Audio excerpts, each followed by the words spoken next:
عنایت دمشقی جنگی سرگزشت منزل اور مسافر قسط نمبر 100 کانفرنس منعقد ہوئی جس میں صرف ایریا کمانڈر شامل کیے گئے اور ہیڈ کوارٹر کے 2 جونیئر کمانڈر بھی شریک ہوئے۔ 2 گھنٹوں کے بعد ہم سب کو ایک جگہ اکٹھا کیا گیا اور بتایا گیا کہ ہمارا اگلا مشن کیا ہوگا۔ یہ مشن بڑا ہی خطرناک تھا۔ میں نے پچھلے ایک باب میں ایک گورا ریجمنٹ پر ایک شب خون کا واقعہ بتایا ہے۔ اس میں ان کی 2 پوسٹیں تباہ کی گئی تھی اور ندی کا پل اڑا دیا گیا تھا۔ وہ گورا ریجمنٹ کبھی کی وہاں سے جا چکی تھی اور اب امریکہ کی میرین فورس کی ایک بٹالین آ گئی تھی جس کی نفری 7,800 بتائی گئی تھی۔ یہ بھی اطلاع ملی کہ اس بٹالین کے ساتھ ایمونیشن کا ایک بہت بڑا ذخیرہ ہے جسے مختلف جگہوں پر اس بٹالین نے استعمال کرنا ہے۔ ہمیں یہ بھی بتایا گیا کہ یہ بٹالین اس لیے یہاں رکھی گئی ہے کہ اس علاقے کے لوگوں پر جنگی طاقت کا رعب طاری کیا جائے۔ یہ خیال بھی ظاہر کیا گیا کہ اس بٹالین کی چیک پوسٹیں سورابایا تک ہر راستے اور اندر بھی قائم کی جائیں گی اور آنے جانے والے کو چیک کیا جائے گا۔ ناسو شین نے اپنی زبان میں اس گوریلا فورس کو جو وہاں اکٹھی کی گئی تھی بڑا ہی جذباتی اور اشتعال انگیز لیکچر دیا جس میں اس کی جذباتیت اور اشتعال انگیزی لیکچر تک ہی محدود تھی۔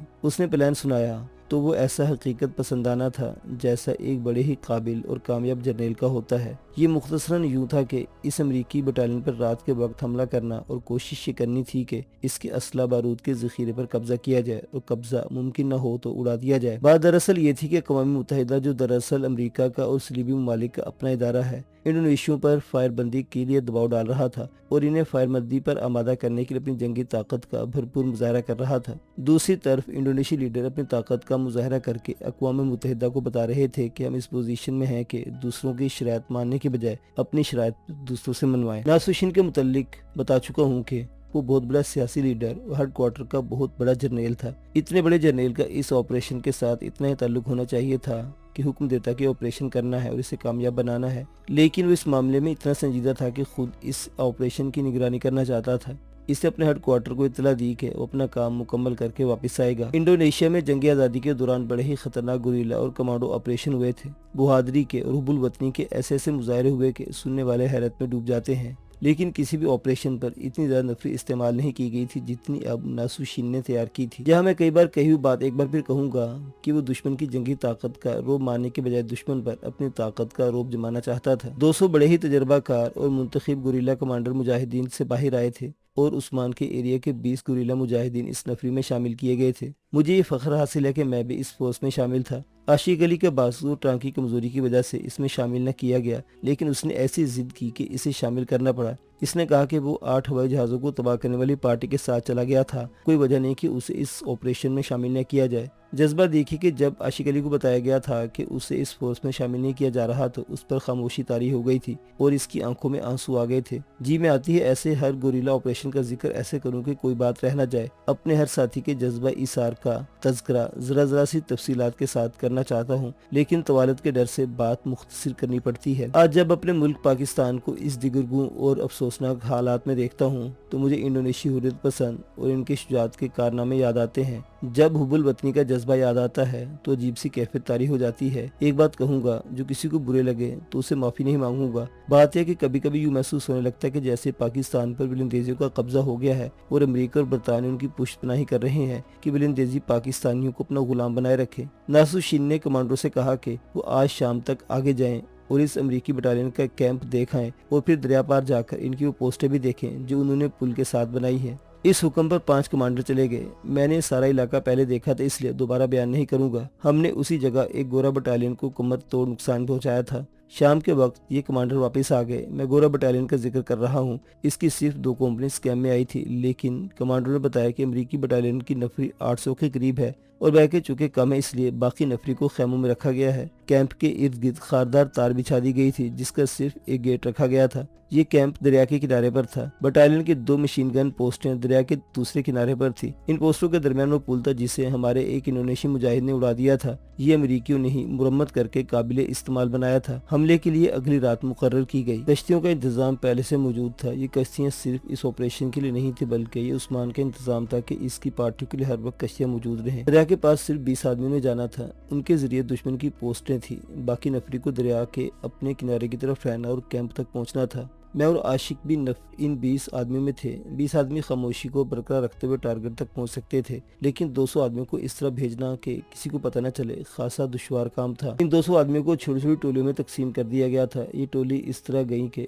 फर्दन फर्दन बिखर कर आगे बढ़ी और दूसरी टोलियों एक दूसरे से दूर दूर रही। यहाँ भी हमें रात की तारीकी का फायदा हासिल था। दूसरा फायदा ये कि ये सारा इलाका जंगलाती था और इसमें चट्टानें भी थी और हरी भरी टेकरियां भी थी जिन पर दरख्त थे और घनी झाड़ियां भी थी। इस तरह छुपने का कुदरती इंतजाम अच्छा खासा था। अमरीकियों का कैंप कुशादा जगह पर था। हमारा कमांडर उस्मान था। अगर आपको याद हो तो गोरा रेजिमेंट पर शब खून मारने हम गए थे तो भी हमारे साथ उस्मान था। इस तरह मुझे इस इलाके और इलाके के खतरों से वाकफियत थी। अब भी हमें तवक्को थी कि गश्ती संतरी जरूर मिलेंगे। ये तो हर फौज का तरीका कार होता है। अंधेरे में हम कश्तियों के जरिए दरिया पार कर गए। अगले किनारे पर जाकर पार्टी को बिखेर दिया, लेकिन ये बिखेरना भी एक तरतीब और तंजीम के मुताबिक था। हर मुजाहिद अपनी जिम्मेदारी से वाकिफ था। इस तरह बिखर कर हम बढ़ते गए। मैं, आशिक और उस्मान इकट्ठे थे। आगे जाकर हम चट्टानों और टेकरियों में पहुंचे तो न जाने क्यों ऐसा हो गया कि उस्मान और आशिक से चंद कदम आगे निकल गया। मुझे अच्छी तरह मालूम था कि मेरे ये दोनों साथी मुझसे कितने कदम पीछे हैं और इन्हें मेरा इल्म था कि मैं कहाँ हूँ। आगे ऐसे दरख्त आ गए जो बहुत ही कम ऊंचे थे। इनकी शाखें जमीन से थोड़ी ऊपर थी। इन्हें हटाकर गुजरना पड़ता था। खासा आगे जाकर मैं एक टेकरी से मुड़ा तो करीब ही आवाज आई, हॉल्ट। ये संतरी की आवाज थी। सारी दुनिया में ये होता है कि रात का संतरी किसी को अपने इलाके में देखे तो उसे हॉल्ट कहता है और फिर इसे अच्छी तरह देखता है कि ये कौन है, फिर जाने की इजाजत देता है। मैंने उधर देखा, 2 साए मेरे करीबी खड़े थे। वो आहिस्ता आहिस्ता मेरी तरफ बढ़ने लगे। वो गश्ती संतरी थे। उन्होंने अंग्रेजी जुबान में पूछा, कौन हो, कहाँ जा रहे हो? मैंने फौरन सोच लिया कि अंग्रेजी नहीं बोलूंगा। मेरे लिए मुश्किल ये थी कि मैं इंडोनेशी नहीं था। सोचा कि इन अमरीकियों को यकीनन पता होगा कि इंडियन आर्मी के हजारों मुसलमान भगोड़े होकर इंडोनेशी हुर्रियत पसंदों से जा मिले हैं। ये मुझे पकड़ लेंगे और अंग्रेजों के हवाले कर देंगे। वो मेरे बिल्कुल करीब आ गए। आशिक और उस्मान मेरे पीछे पीछे थे। उन्होंने संतरियों की आवाजें सुन ली होगी और वो दुबक गए होंगे। अल्लाह ने मेरी ये मदद की कि दिमाग में बड़ी अच्छी तरकीब आ गई। मैंने हाथ ऊपर कर दिए। उस रात मेरे पास ट्रेन गन थी जिसके स्लिंग मैंने कंधे में डाल रखा था। वो दोनों मेरे इतना करीब आ गए कि अपना मुंह मेरे मुंह के करीब लाकर मुझे देखने लगे। मैं आहिस्ता आहिस्ता बाएं तरफ हो गया और इस तरह थोड़े थोड़े मुड़ गए। मेरी ये तरकीब थी कि इनके पीछे उस्मान और आशिक अली की तरफ हो जाएं। वो हो गई। इनमें से एक ने पूछा, इंडियन? मैंने सर हिलाकर इकरार किया कि मैं इंडियन हूँ। दूसरे ने अंग्रेजी में पूछा, अंग्रेजी जानते हो? मैंने सर हिलाकर इनकार किया। एक ने झपट्टा मारकर मेरे कंधे से स्टेन गन उतार ली। ये तो मुझे यकीन था कि ये अमरीकी सिपाही उर्दू नहीं जानते। पीछे आओ भाइयों। मैंने जरा ऊंची आवाज में उस्मान और आशिक से कहा, shut up you bastard Indian.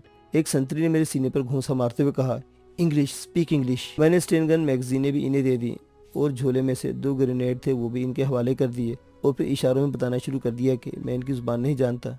मैं दरअसल इन्हें अपनी तरफ तवज्जो रखने के लिए ऊट पटांग इशारे कर रहा था। इनमें से एक ने मेरे कंधे पर हाथ रखे और जोर से इस तरह घुमाया कि मेरी पीठ इनकी तरफ हो गई। पीछे से उसने मुझे बड़ी जोर से लात मारी। मैं मुंह के बल आगे जा पड़ा। मैं जितनी देर में उठता उतनी देर में इन दोनों अमरीकियों के सीनों में खंजर उतर चुके थे। मेरी चाल कामयाब रही थी। इन अमरीकियों को मालूम नहीं था कि इनका मुकाबला तरबियत याफ्ता गुरीलों से पड़ गया है। गुरीलों का वार इसी किस्म का होता है। अपनी पाक फौज में जाकर देखें, एक तजर्बाकार फौजी भी इस तरह वार नहीं कर सकता जिस तरह एक कम तजर्बाकार कमांडर कर सकता है। मुझे आशिक के मुतालिक डर था कि उसका एक बाजू कमजोर था जिसे वो ठीक तरह से इस्तेमाल नहीं कर सकता था। यह हमला इस तरह हुआ कि उस्मान और आशिक ने इन संतरियों को इस तरह नहीं पकड़ा था कि पीछे से इनकी गर्दनों में बाजू डालकर दबाते और फिर पेट और सीने में खंजर मारते। इनके बजाय उन्होंने यूं किया कि पीछे से इन्हें कंधे से ऊपर से नीचे को खंजर मारा जो हंसली और हड्डी के दरमियान से गुजरकर फेफड़ों में चला गया। उस्मान के लिए तरीका ठीक था। इसका बाएं बाजू बिल्कुल ठीक था, इसलिए इसने बाएं हाथ में खंजर लेकर मारा था। दोनों संतरी वार अपने जिस्मों में लेकर पीछे को मुड़े तो मेरे साथियों ने खंजर सीनों में घोंप दिए। दोनों संतरियों की हल्की हल्की आवाजें निकली और वो पांव पर खड़े रहे, लेकिन तीसरा खंजर खाकर दोनों आहिस्ता आहिस्ता गिरने लगे। वो जब गिर पड़े तो उस्मान ने दोनों की इशारा काट दी ताकि ये जल्दी खत्म हो जाए। मैंने अपनी स्टेन गन और झोला ले लिया जिसमें 2 ग्रेनेड थे। इनके पास से राइफलें थी, हमने वो भी ले ली और इनका एमुनेशन भी ले लिया। उस्मान ने कहा, इनकी घड़ियां उतार लो, जो हमने उतार ली। ये एक बहुत बड़ा खतरा था जिसे अल्लाह की मदद से हमने जल्दी रास्ते से हटा लिया। गोरीला और कमांडो एक्शन में संतरी, खुसूसन गश्ती संतरी, बहुत बड़ी रुकावट हुआ करते हैं। हमारी पार्टी को अपना मिशन शुरू करने से पहले 2 घंटे इंतजार करना था क्योंकि दरिया के दूसरे किनारे की तरफ 200 आदमियों को कैंप तक पहुंचना था। इनके लिए खासा वक्त दरकार था। इन्हें एक इशारे का इंतजार करना था। इशारा था रोशनी राउंड। पहला ही रोशनी राउंड फायर होने पर उन्होंने अपना एक्शन शुरू कर देना था, लेकिन ये राउंड हमारी पार्टी ने फायर नहीं करना था। ना ही हमारे पास रोशनी राउंड होते हैं, ना राउंड फायर करने वाले पिस्तौल। ये रोशनी राउंड दुश्मन ने ही फायर करना था। हमने पोस्ट पर एक खास तरीके से हमला करना था और पोस्ट वालों ने ये पहला काम ही करना था कि रोशनी राउंड फायर करें। ये इशारा मिलते ही हमारे 200 साथियों ने अपना एक्शन शुरू कर देना था। इंतजार वाली जगह पहुंचे तो उस्मान ने मुंह से मेंढक की आवाज़ निकाली। हम वहीं रुक गए और उस्मान अपनी पार्टी के हर मुजाहिद को देखने के लिए चला गया। वक्त बहुत था, 2 घंटे इंतजार करना था। उस्मान खासा वक्त लगाकर वापस आ गया। तमाम आदमी अपनी अपनी जगह पहुंच गए थे। हम बार बार घड़ियां देखते थे। हमारे पास रीडिंग वाली घड़ियां थीं जिनका वक्त रात की तारीकी में नज़र आ जाता है। खुदा खुदा करके पूरे 2 घंटे गुजर गए। हम उठे और दबे पांव आगे बढ़ने लगे।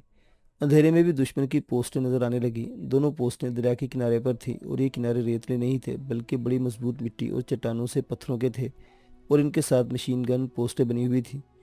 हम समझ न सके कि गोरा रेजिमेंट ने यही पोस्टें बनाई थी और अमरीकियों ने भी वही जगह मौजूद समझी।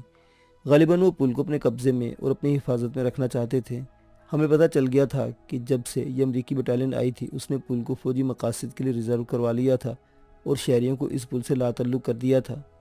शहरी बड़ी दूर का चक्कर काट कर एक और पुल से आते जाते थे। यूँ तो हर इंडोनेशी जवान शुजात पर अपनी मिसाल आप ही था, लेकिन हमारी पार्टी के 2 इंडोनेशी जवान मामूली तौर पर बहादुर और दलेर थे। हम जानते थे कि ये दोनों अपने मिशन पर रवाना हो चुके होंगे।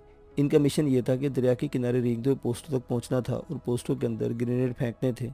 फिर हमने हल्ला बोलना था। दोनों पोस्टों में नफरी 1500-1600 जवानों की थी।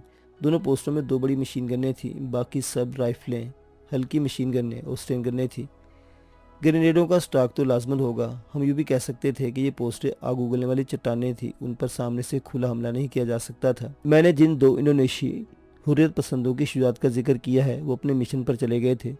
हमने इन्हें देखा तो नहीं, लेकिन तसव्वुर की आंख से वो दरिया के किनारे किनारे पेट और घुटनों के बल रेंगते अपने टारगेट की तरफ जा रहे थे। ऐसे मिशन में वही कामयाब हो सकते हैं जो ये हकीकत कबूल करके आगे जाते हैं कि जिंदा वापस नहीं आना। इंतजार का एक एक मिनट 1 घंटे के बराबर हुआ जा रहा था। आखिर दोनों पोस्टों के अंदर एक एक ग्रेनेड का धमाका हुआ।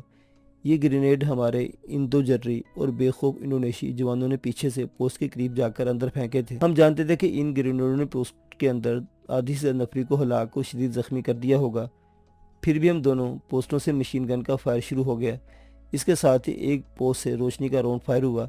इससे अंदाज़ा होता था कि पोस्टों के अंदर अभी कुछ जवान जिंदा है। मशीन गनों की नालियों से गोलियां निकलती तो वहाँ शरारे पैदा करती थी जिनसे इनकी निशानदेही हो रही थी। हम सब प्लान के मुताबिक चट्टानों और टेकरियों की ओट में आगे बढ़े। इतने में दोनों पोस्टों में एक एक ग्रेनेड और फटा और फिर पोस्टें खामोश हो गई। हमने दरिया के किनारे जा पोजीशनें ली। हम जानते थे अब क्या होगा। सब काम हमारे प्लान के मुताबिक हो रहे थे। पोस्टों में ग्रेनेडों के धमाकों और मशीन गनों के फायर से दरिया के पार अमरीकी बटालियन जाग उठी और वहाँ हड़बोंग बपा हो गई। मैं नहीं बता सकता कि इस बटालियन की एक कंपनी पोस्टों की तरफ आई या 2 कंपनियाँ। वो जितनी नफरी भी थी हम इसके मुंतजिर थे। पुल पर अमरीकी मेरिन फोर्स की खासी नफरी दौड़ती नजर आई। देखते देखते पुल पर एक हजूम इकट्ठा हो गया जो पोस्टों की तरफ उमड़ा रहा था। हम किनारे पर मुंतजिर बैठे थे। जब देखा कि हजूम खासा ज़्यादा हो गया है तो हमने अपनी गनों के मुंह खोल दिए। मेरे कुछ साथी पुल के आगे किनारे पर पोजीशनें लिए हुए थे। दोनों तरफों से फायर खुला तो अमरीकी हजूम में भगदड़ मच गई। चीखने चिल्लाने की आवाज़ें भी सुनाई दी। इस हजूम में से कुछ लोग आगे की तरफ दौड़े और कुछ वापस दौड़ पड़े। हमने फायर जारी रखा। पूरी बटालियन और इसके ऑफिसरों की तवज्जो पोस्टों की तरफ हो गई और पुल पर आने वालों पर जो फायरिंग हुई इसने सबकी तवज्जो अपनी तरफ कर ली। वहाँ बिजली की रोशनी का कोई इंतजाम नहीं था। कस्बों और शहरों में बिजली की रोशनी ठीक ठाक सबको मिलती थी, लेकिन फौजियों की बैरकें बिजली से महरूम थी। अमरीकियों के इस कदर रोशनी राउंड फायर कर दिए कि दरख्तों और घास का पत्ता पत्ता नजर आने लगा। हमारे 200 मुजाहिदीन ने सरबोंग और बोखलाहट का फ़ायदा उठाते हुए कैंप के गिर्द जो तार बिछाई गई थी वो कई जगहों से काट दी और कैंप में दाखिल हो गए। उन्होंने अकब से अमरीकियों पर फायर खोल दिया। वो खैमों और बारकों की आड़ से फायर करते थे। अमेरिका की मेरिन फोर्स उस वक्त भी शोहरत याफ्ता थी और आज भी इसकी शोहरत वैसी ही है। बाज़ लोग इसे क्रैक फोर्स भी कहते हैं, मगर इस क्रैक फोर्स के लिए मुजाहिदीन ने ऐसी सूरत पैदा कर दी थी कि जमकर लड़ने के लिए बटालियन को मुनज़्ज़म करना मुहाल हो गया था। इंडोनेशी हुर्रियत पसंदों का ये शबखून बड़ा ही कारगर और अमरीकियों के लिए जालिमाना था। गोरिल्ला कमांडरों को कैंप के नक्शों पर बता दिया गया था कि असला और एमुनेशन का स्टोर कहाँ है। इसके लिए अलग पार्टी थी जिसका इसका कमांडर वहाँ ले गया। वो एक बार्क थी जिसके दरवाजे लोहे के थे और इन पर बड़े बड़े ताले लगे हुए थे। इन बार्क में ना कोई खिड़की थी ना कोई रोशनदान। अमरीकी समझ गए थे कि ये गोरिल्ला शबखून है। पूरी एक कंपनी ने जो असला बारूद के स्टोरों को अपने हिसार में ले लिया। इंडोनेशियाई गुरिल्लों पर फायर किया मगर अमरीकियों का फायर कुछ कम कारगर ना था। अमरीकियों की कोशिश थी कि इन स्टोरों तक गुरिल्ले ना पहुंचे और अगर वो असला एमुनेशन उठाकर ले जाएं तो इनके खिलाफ इस्तेमाल करेंगे। एक जगह बहुत सी गाड़ियां खड़ी थी। इन गाड़ियों की चाबियां तो इनके साथ नहीं थी कि गुरिल्ले इनको चला कर ले जाते। एक मुजाहिद ने ये कमाल दिखाया कि एक बड़े ट्रक का स्टार्टिंग स्विच तोड़कर तार मिलाते ट्रक स्टार्ट कर लिया। गुरिल्लों में कुछ ड्राइवर भी थे। इस ड्राइवर ने अपनी ज़ुबान में पुकार कर कहा कि जो साथी गाड़ियाँ चला सकते हैं वो आ जाएं। 4 इंडोनेशिया आ गए। इसने 4 ट्रक स्टार्ट कर दिए और इंडोनेशियाई गुरिल्ले ये ट्रक ले गए। प्लान के मुताबिक गुरिल्ले ज़्यादा देर न रुके। उन्होंने सिर्फ आधा घंटे का वक्त दिया। इसके बाद इन्हें वहाँ से निकलना था। चुनांचे वो फर्दन वहाँ से निकले और जंगल में गायब होते गए। हमारा मिशन ख़त्म हो चुका था। हमारे कमांडर उस्मान ने हमें इकट्ठा किया और हम दरिया की तरफ चले गए जहाँ हमारी कश्तियाँ मुंतज़िर थीं। हम कश्तियों में बैठे और मल्लाहों ने हमें दूसरे किनारे तक पहुँचा दिया। हमारा एक भी साथी शहीद या ज़ख्मी नहीं हुआ। हमारी पार्टी सबसे पहले 16/12 अपने हेडक्वार्टर पहुंची। कैंप पर हमला करने वाली पार्टी कुछ देर बाद वापस आई। वो सारी पार्टियां अमरीकियों के ट्रकों पर आई थी, इसलिए वहां देर से पहुंची थी क्योंकि जिस इलाके से वो गुजर कर आई थी इस इलाके में ट्रक मुश्किल से आगे बढ़ सकता है। फिर भी वो ट्रक लेकर ही आए। वो पार्टियां असला और अमुनेशन के स्टोर तक नहीं पहुंच सकी थी, लेकिन 4 ट्रक ले आई थी। गुरिल्लों की इस 200 नफरी में से 15 जवान शहीद हो गए थे और ज़ख्मी 30 के लगभग थे। लाशें ना तो उठाई जा सकती थी, ज़ख्मियों को साथ ले आए। अगले रोज़ इंडोनेशियाई इंटेलिजेंस ने इत्तला दी कि अमरीकी मेरिन ब्रालिन के तकरीबन 500 जवान मारे गए हैं, जिनमें 3 अफसर भी शामिल थे। ज़ख्मियों की तादाद कहीं ज़्यादा थी। इस लिहाज से हमारा ऑपरेशन 100% कामयाब हुआ था। मुअज़्ज़िज़ सामीन हज़रात, अनायतुल्लाह तमश की ये जंगी सरगुज़श्त अपने इख्तिताम के बिल्कुल करीब है। आने वाली किस्त इंशाअल्लाह आखिरी किस्त होगी।